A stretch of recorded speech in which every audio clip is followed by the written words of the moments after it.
Last week, the federal government called on major grocery stores to come up with plans to stabilize prices. And today that work begins, and one of those stakeholders lending their voice in Ottawa will be Professor Sylvain Charlebois, the director of the Agri-Food Analytics Lab at Dalhousie University, frequent contributor here to CP24 Breakfast. Good to see you this morning. Thanks for being here. I wonder, a lot of this seems to be driven in part by the high cost of living these days, Sylvain, but also the low numbers in the polls for the Liberal government here. Do you think this is going to be more political theater, or do you think it can actually make progress on stabilizing food prices? The meaning is a tad political, just a tiny bit. Just a tiny bit.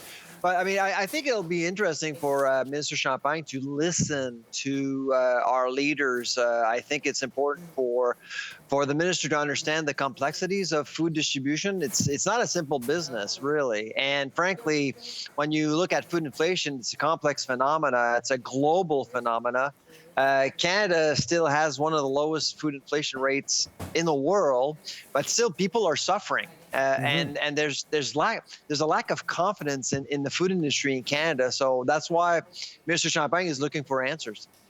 And do those answers need to come from more than one resource, and that one resource being the 5 grocers? Like, do they need to speak to other players here in order to really tackle what's driving the rising costs in food, Sylvain? Oh, absolutely. I did recommend to the minister that perhaps we should have conversations with other nodes of the supply chain, processing, obviously farmers as well. They certainly have a stake in this.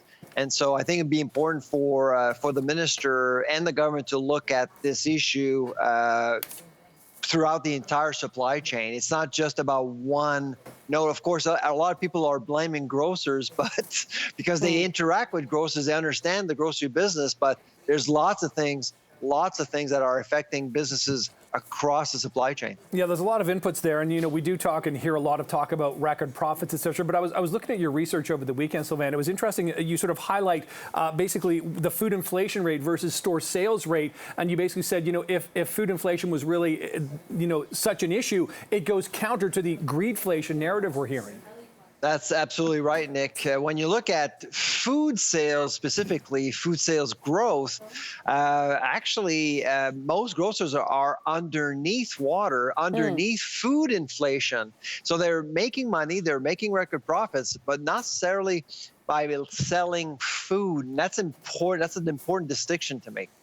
And, the government has said to these 5 grocers, saying, hey, if you don't come up with a plan that provides some relief by Thanksgiving, we're going to take further action. Well, what does that action look like? And if they're talking about taxes, where would we see that?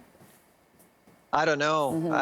Honestly, this is a low margin, high volume business. There's not a whole lot of wiggle room. So if let's say that the government comes forward with a windfall tax, we're going to be paying for it as consumers eventually. And so that's why we need to be a little bit careful here. There is a windfall tax in banking, but banking is very different. They do business overseas. Margins are much higher. In the grocery business, you're dealing with Canadians, and margins are 3.5%. That's it. Yeah, and as you've been saying, or as we've been saying, the deadline here that the government has given the grocers is sort of Thanksgiving. That's only about 3 weeks away, Sylvain. Is there a solution that you think could change anything on the grocery store shelves at the checkout in 3 weeks that we could actually see that would be like, oh, we're paying less? If you look at food inflation per se, I'm not sure, to be honest, because right now the food inflation rate is actually dropping already. So the market is taking care of that. I think the real issue here is consumer trust. 82% of Canadians, 82% of people listening to us right now believe that there is profiteering going on. That's the problem right now that we need to tackle. So I think there are micro things that we can address to actually make Canadians feel better about the grocery industry. Okay, Sylvain, I hate to put you on the spot, but I'm going to, because when you mention the word like Canadians' trust and profiteering, the big question is, okay, well, who is profiteering then?